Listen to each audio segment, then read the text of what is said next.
This is my quick proof of concept on following a spline with a character. And so I put a spline out here, and on some of the spline nodes, which are these little dots here, for the first 4 or 5, I put some spheres with no collision, so you could to make sure that I was following the path. Because when you play in runtime, the spline, you can't. There's no way to display the spline. And then at the end of the spline, I put a cylinder to know that I've hit the end. So what happens is I have a player start. He will generate to the player start, and I say, the first thing I say in event begin play is when the character is spawned, it moves over. It says find the closest spline, point on the spline, which would be here.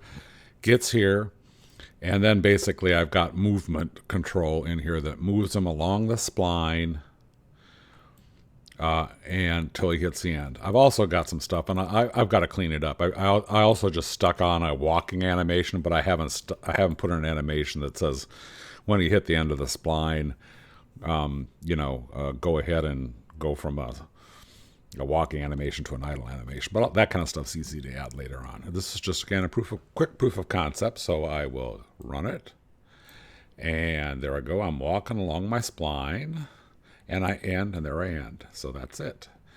So that proves to me that I know how to do that. So if we turn it into a runner game where we put the spline running through chrono beats, and he follows the spline, then you don't control any of the character. The character is being controlled by the logic that I've got in here.